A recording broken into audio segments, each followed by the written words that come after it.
when a rugged mountain man was cheated out of his sprawling cattle inheritance and handed the deed to a rotting rat-infested shack. The whole town laughed, but the joke was on them, because what he found buried beneath those splintered floorboards didn't just change his life, it destroyed a corrupt dynasty. The year was 1888, and the biting wind rolling off the Absaroka Range carried the scent of pine and coming snow. Gideon Hayes was a man carved from the very mountains he called home. At 32, he had spent the last decade living high in the Montana peaks, trapping, hunting, and completely removed from the suffocating politics of high society.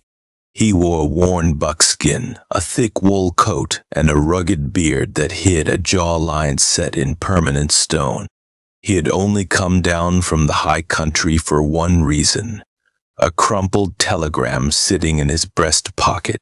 His father, Arthur Hayes, the undisputed cattle king of Park County, was dead. The town of Livingston was booming, a loud, muddy testament to railroad money and cattle drives, but Gideon had no love for it. He walked into the lavish mahogany-paneled office of attorney Phineas Gable, his heavy boots leaving dust on the Persian rug. The room immediately went dead silent. Sitting on a velvet settee was Gideon's stepmother, Beatrice, a woman whose heart was as cold as a Dakota winter, and her biological son, Wyatt. Wyatt was a soft-handed, sharp-dressed man of 24 who had never swung an axe or roped a steer in his life, yet he wore the arrogance of a seasoned king. "You actually showed up," Wyatt sneered, adjusting his silk cravat. "I thought the bears might have gotten you by now, Gideon." Gideon didn't offer a reply. He simply removed his battered Stetson, leaning his towering frame against the door frame. "Just read the paper, Mr. Gable. I have traps to check before the freeze." Attorney Gable cleared his throat nervously, adjusting his spectacles. He broke the wax seal on Arthur Hayes's last will and testament. What followed was a masterclass in legal betrayal. The sprawling 50,000-acre double-bar ranch, the thousands of head of premium Angus cattle, the mining shares, and the heavily padded accounts at the First National Bank of Bozeman, all of it, every single cent of Arthur's empire, was left to Beatrice and Wyatt. Gideon's inheritance was relegated to a single dismissive paragraph at the very bottom of the document. "And to my strange son, Gideon Hayes, I leave the old Miller tract on the eastern boundary, lot 42, so that he might finally learn the value of hard labor and a roof he must build himself." Wyatt let out a sharp, mocking laugh. Beatrice covered her mouth with a gloved hand, feigning a cough to hide her smirk. Lot 42 was a local joke. It was a miserable, rocky, 10-acre patch of useless dirt, miles from the main town, featuring nothing but a collapsed, weather-beaten shack that had been abandoned 20 years prior. It was practically worthless. "Well," Wyatt mocked, standing up and brushing invisible dust from his tailored trousers, "looks like you're a property owner, brother. Try not to let the roof cave in on you." "Oh, wait, it already has." Gideon didn't flinch. His pale blue eyes locked onto Wyatt's with a piercing, unnerving calm. He didn't yell. He didn't argue. He knew his father was a hard man, but he also knew his father wasn't entirely foolish. Stepping forward, Gideon took the heavy parchment deed to Lot 42 from the trembling attorney's hand. "Much obliged," Gideon said, his voice a low, gravelly rumble. He turned on his heel and walked out into the cold Montana air, leaving his stunned stepfamily behind. Before heading to his new, ruined estate, Gideon stopped at the local mercantile to gather supplies. That was where he met Josephine Caldwell. Josie was 26, with fiery auburn hair and a spirit to match. She had taken over the supply store after her father passed, and she was currently fighting a losing battle against the bank heavily influenced by the Hayes family. Josie was hauling a heavy sack of flour when it slipped. Before it could hit the muddy floorboards, Gideon was there, catching it with one hand and lifting it as effortlessly as if it were a bag of feathers. "Careful there," he murmured, setting it gently on the counter. Josie looked up, her breath catching slightly at the sheer size and rugged presence of the man. She knew who he was. Everyone in Livingston knew the true firstborn son of Arthur Hayes had come down from the mountains. "Gideon Hayes," she said, wiping her hands on her apron. "I heard about the reading. I'm truly sorry. It's an outrage what they did to you." "A man only needs what he can build, Miss Caldwell," Gideon replied gently. Josie's eyes softened, sensing the quiet nobility beneath his rough exterior. "Well, if you're headed out to the Miller tract, you'll need more than a hammer. That place is a ruin. Tell you what, I'll give you a line of credit for nails, tar paper, and tools. But you owe me a favor when I call it in." Gideon touched the brim of his hat, a rare, genuine smile touching the corners of his mouth. "You have my word, Josie, and a mountain man's word is iron." As Gideon loaded his pack mule and rode out toward the desolate edge of town, he felt the heavy weight of his father's death, but also a strange, quiet spark kindled by the fierce mercantile owner. He had a ruined shack to rebuild, and little did he know, his life was about to violently collide with the very people who had just cast him aside. The old Miller tract was worse than advertised. When Gideon rode up to it, the wind was howling through the skeletal remains of the cabin. The roof had completely caved in on the western side, crushed beneath a fallen ponderosa pine. The porch was a rotted death trap, and the surrounding land was a choked sea of thorny brush and jagged rocks. It was a desolate, forgotten corner of the world, but Gideon Hayes was not easily deterred. For the next 3 weeks, he worked from the moment the sun broke over the eastern ridges until the stars blanketed the sky. He cleared the brush with a machete, chopped the fallen pine into usable firewood, and painstakingly began rebuilding the collapsed roof. His muscles ached, his hands blistered and calloused, but the physical labor was a welcome distraction from the grief of losing his father to the vultures he called family. Every few days a wagon would rattle up the rocky trail. It was Josie. True to her word, she brought him supplies: nails, fresh saw blades, but also things not on his list: warm venison stew in a cast-iron pot, fresh baked bread, and hot coffee. One brisk Tuesday afternoon, as Gideon was securing the final crossbeam of the new roof, Josie arrived with a worried look in her eyes. Gideon climbed down the wooden ladder, wiping sweat from his brow despite the chill. "You look troubled," Gideon said, taking the tin cup of coffee she offered. Our fingers brushed, and a jolt of electricity passed between them, a silent, mutual acknowledgement of the growing attraction that had been building over the weeks. Josie sighed, leaning against the side of her wagon. "It's Wyatt. He came into the store yesterday. He's calling in the debts my father owed. He practically owns the bank now, Gideon. He told me if I don't pay $500 by the end of the month, he's seizing the mercantile." She looked away, a tear of frustration escaping down her cheek. "He's trying to starve the whole town into working for the double bar." A dark, dangerous anger flared in Gideon's chest. He stepped closer, gently lifting her chin so she was forced to look at him. "He won't touch your store, Josie. I promise you that." Before she could respond, the sound of approaching hooves broke the silence. Up the trail rode Wyatt Hayes himself, flanked by 2 armed ranch hands. Wyatt pulled his sleek black stallion to a halt, looking around the property with a mixture of disdain and nervous energy. He seemed surprised by how much progress Gideon had made. The shack was actually beginning to look like a sturdy, defensible home. Well, well, Wyatt sneered, looking down his nose. Playing house, are we? Miss Caldwell, I didn't realize you had a taste for the unwashed.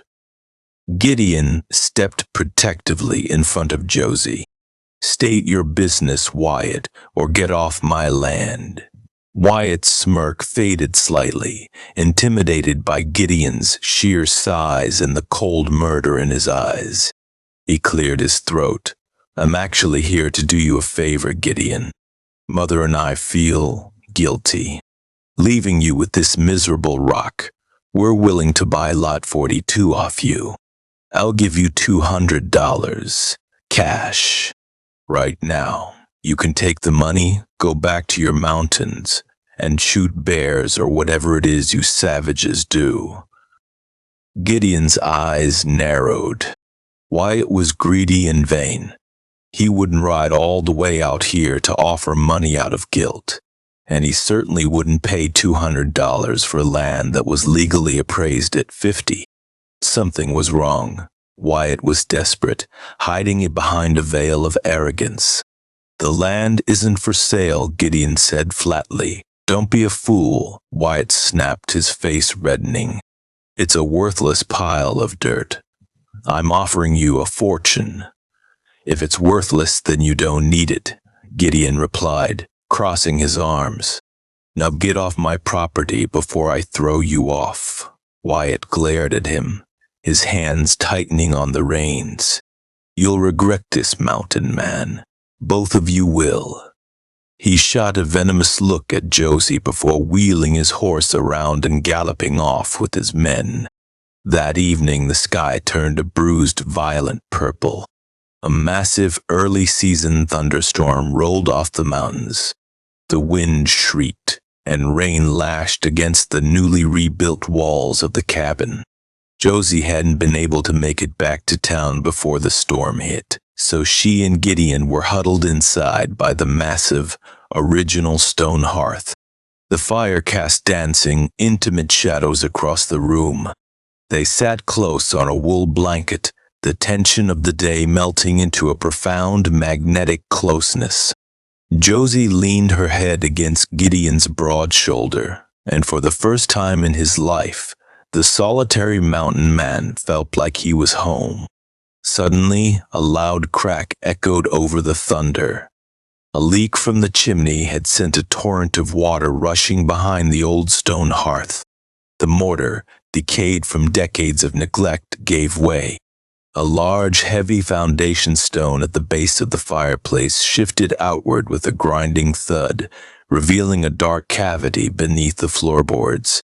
Gideon frowned, grabbing an oil lantern. He knelt by the hearth, peering into the hole. There's something down there. He wedged his hunting knife into the gap and pried the heavy stone completely away. Reaching his arm into the dusty darkness, his fingers brushed against cold, heavy metal. He gripped it and pulled. It was a black iron lockbox, heavy and sealed tightly. Josie gasped, moving closer. Is that? Did the old miller leave that? No, Gideon said, his voice dropping to a whisper as he brushed the dirt off the lid. Stamped into the iron was a familiar emblem, a silver spur. This belonged to my father. Taking a heavy iron fire poker, Gideon brought it down on the rusted brass padlock. With a sharp crack, the lock shattered. He opened the lid, the hinges groaning in the quiet cabin. Inside there were no gold coins or stacks of cash.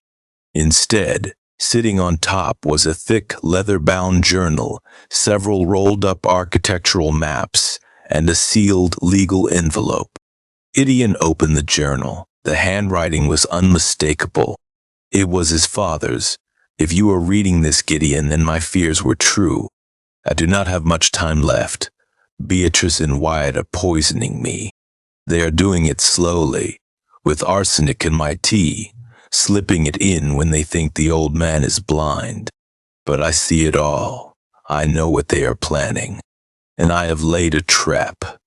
Gideon's breath caught in his throat. Josie covered her mouth in horror. Gideon picked up the architectural maps and unrolled them in the lantern light.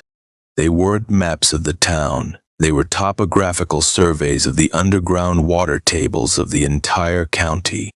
The maps clearly showed that the massive, sprawling double-bar ranch, all 50,000 acres of it, got its water from a single massive subterranean aquifer, and the primary spring source that fed that entire aquifer was located exactly underneath Lot 42. Beneath this ruined shack, Gideon opened a final envelope. It was a secondary, secretly notarized will, dated a month before his father's death, stamped by a federal judge in Denver, Judge Harrison T. Caldwell. I leave the estate of Double Bar to Beatrice and Wyatt, the true will read, because they will soon realize that without the water rights to the old Miller tract, the ranch is a dust bowl, and the sole owner of the Miller tract, the water rights, and the absolute control of the entire valley is my true son, Gideon Hayes. Gideon looked up from the papers, meeting Josie's wide, shocked eyes. The town had laughed at him. Wyatt had mocked him. But his father hadn't given him a ruined shack. He had given him the keys to the entire kingdom, and the power to destroy the people who murdered him. The gravity of the secret buried beneath the hearthstone settled over the cabin like a heavy wool blanket. Gideon stared at the flickering lantern light illuminating the federal seal on his father's hidden will. His father, Arthur, had known the end was near, and in his final act of defiance, he had laid a masterfully engineered trap for his murderers. Josie's trembling hand reached out, her fingers gently tracing the edge of the leather-bound journal. Gideon, they murdered him. Beatrice and Wyatt killed your father for the Double Bar, but they don't know they only inherited a dying piece of land. They know, Gideon said, his voice dropping to a dangerous, gravelly timbre. Or at least, Wyatt is starting to figure it out. That's why he rode out here today offering to buy this worthless tract. The main springs on the Double Bar must be running dangerously low, without access to the aquifer directly beneath us. The cattle will die of thirst before the first winter snow. Gideon stood up, his massive frame casting a long, intimidating shadow against the timber walls. He wasn't just a discarded son anymore. He was a man holding the executioner's axe. He gathered the documents, wrapping them carefully in oilcloth before sliding them into his leather saddlebag. "Where are you going?" Josie asked, standing up, her heart pounding against her ribs. "I have a long ride ahead of me." "To Bozeman," Gideon replied, pulling on his heavy canvas duster. "I need to see United States Marshal Thomas Sterling. But first, I'm taking you back to town. It isn't safe for you here. If Wyatt gets desperate enough, he'll stop playing with ledgers and bank loans and start using lead." The ride back to Livingston under the cover of darkness was tense.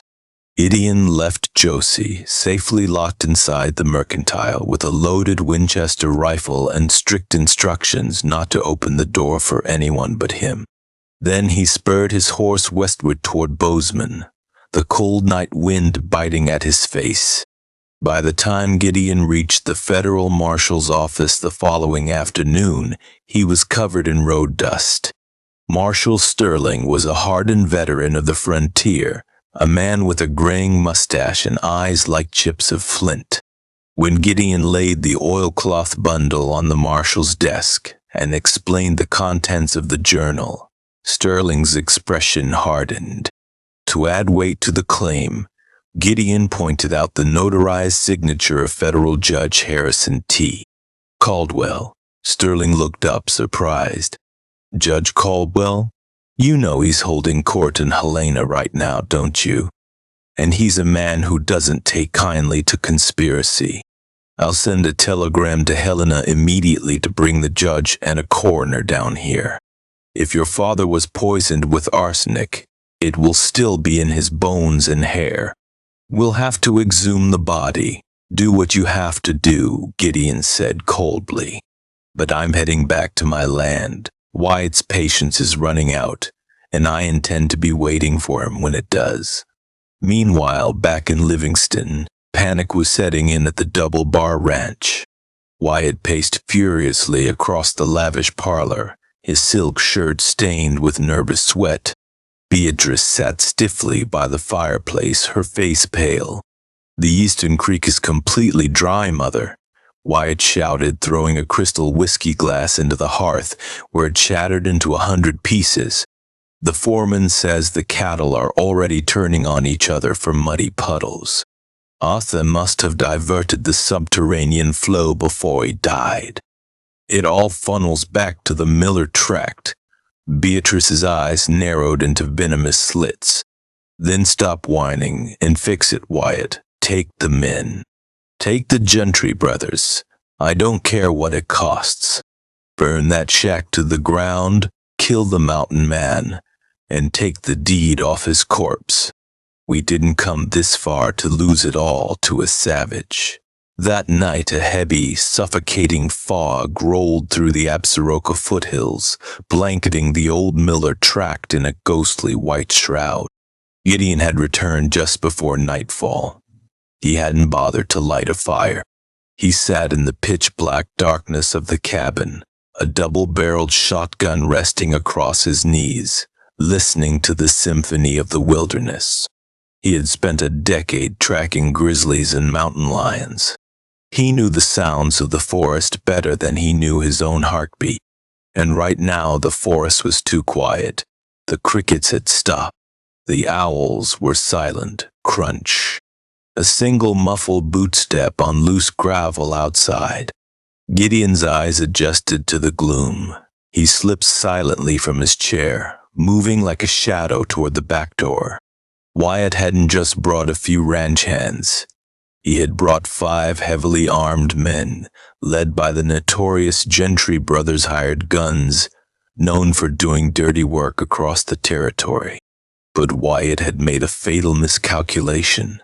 He was bringing city thugs to fight a mountain man in his own territory. Before the men could even reach the porch, the night erupted. The youngest Gentry brother tripped over a thin, nearly invisible snare wire Gideon had strung between 2 pines. A heavy counterweighted log swung down from the canopy with a terrifying whoosh, slamming into the man's chest and sending him flying backward into the brush with a broken rib cage. "He knows we're here! Open fire!" Wyatt screamed from the safety of the tree line. Gunfire tore through the fog, bullets splintering the wood of the newly built cabin. But Gideon wasn't inside. He'd already slipped out the back window and flanked them. Moving with lethal, silent precision through the brush, Gideon emerged behind one of the hired gunmen. With a single swift strike from the butt of his Winchester, the man crumpled to the dirt.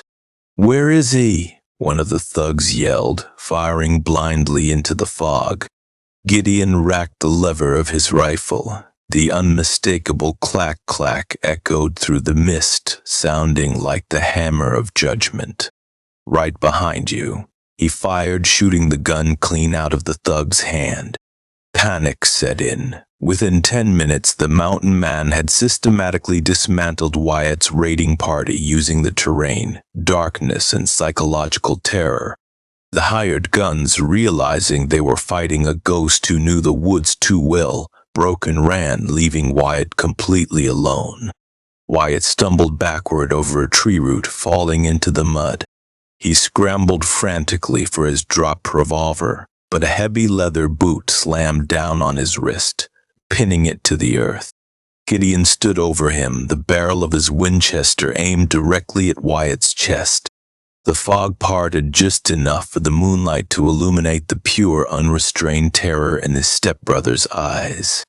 "You always were a coward, Wyatt," Gideon sneered, kicking the revolver away into the darkness. "And now you're a beggar. Dawn broke over the Montana landscape, painting the sky in brilliant strokes of gold and crimson. The fog burned away, revealing the battered but standing cabin on Lot 42. Wyatt was tied to a sturdy oak tree in the front yard, bruised, muddy, and exhausted. Down the rocky trail, a massive cloud of dust announced the arrival of the heavily guarded stagecoach, flanked by men on horseback. Leading the procession was Marshal Thomas Sterling. Beside him rode none other than Territorial Governor Benjamin Franklin White, a man who had taken a personal interest in the corruption festering in Park County, alongside Judge Harrison T. Caldwell. But what made Gideon's heart race wasn't the arrival of the law. Riding behind the marshal, her auburn hair catching the morning sun, was Josie. The stagecoach came to a halt. Marshal Sterling dismounted, walking over to Wyatt with a pair of heavy iron handcuffs. "Wyatt Hayes, you are under arrest for the attempted murder of Gideon Hayes and the successful murder of your father Arthur Hayes." "It's a lie," Wyatt shrieked, struggling against his ropes as the marshal yanked him to his feet. "He's a madman. That journal is a forgery." Judge Caldwell, a distinguished man with silver hair, stepped down from the coach, carrying a leather briefcase. "It's no forgery, son. We had the county medical examiner exhume Arthur's body at midnight. The arsenic levels in his tissue were enough to kill a horse. The law has already paid a visit to the double bar. Your mother Beatrice is currently sitting in a jail cell in Livingston, crying about how the poisoning was entirely your idea." Wyatt's face drained of all color. His own mother had turned on him to save her neck. He collapsed to his knees in the mud as the deputies dragged him away toward the prison wagon. Judge Caldwell walked over to Gideon, extending a firm hand. "Your father and I were old friends, Gideon. I helped him draft that secret will. He knew Beatrice was poisoning him, but he couldn't prove it before his strength failed. He knew that by leaving you the water rights in the old deed, he was giving you the power to break them. You're the sole heir to the entire Hayes estate." The judge then turned to Josie, a warm smile breaking through his professional demeanor. "And speaking of family, it's good to see you, Josephine. Your mother would be proud of how you've handled that store." Josie gasped, her hands flying to her mouth. "Uncle Harrison, I haven't seen you since I was a little girl." Gideon looked between them, a slow, genuine smile spreading across his rugged face. The pieces had all fallen into place. The universe had a strange way of balancing the scales. Within a month, the town of Livingston was transformed. Beatrice and Wyatt were sentenced to a federal penitentiary in Leavenworth for murder and conspiracy. The corrupt bankers who had operated under Wyatt's thumb were investigated and ousted. Gideon officially took control of the 50,000-acre Double Bar Ranch. His first act as the new cattle king was to march down to the bank and completely wipe out the debts of the Caldwell Mercantile, along with half the struggling small businesses in town. He wasn't a tyrant like his stepfamily. He was a mountain man who understood that a community only survived if everyone worked together. But despite owning a massive, luxurious mansion on the main ranch, Gideon refused to live in it. Instead, he and Josie stood on the porch of the newly expanded, fully restored cabin on Lot 42. The old ruins were gone, replaced by a beautiful, sturdy timber frame home that overlooked the valley. The spring beneath the hearth flowed freely, providing life to the sprawling acres below. Josie leaned against Gideon's chest, wrapping her arms around his waist as they watched the sun dip below the jagged peaks of the Absaroka Range. "You know," Josie murmured, looking up into his pale blue eyes, "for a man who inherited a ruined shack, you didn't do too badly for yourself." Gideon wrapped his massive arms around her, kissing the top of her head. He looked out over the empire that his father had bled for, an empire he had reclaimed from the ashes of betrayal. "I didn't inherit a shack, Josie," Gideon whispered, holding her tight against the coming mountain chill. "I inherited a foundation. I just had to find the right person to help me build on it. If you love this Wild West tale of betrayal, justice, and finding love in the most unexpected places, make sure to hit that like button. What would you have done if you found a secret inheritance buried under the floorboards? Let us know in the comments below. Don't forget to share this story with your friends and subscribe for more incredible real-life dramas and thrilling frontier tales.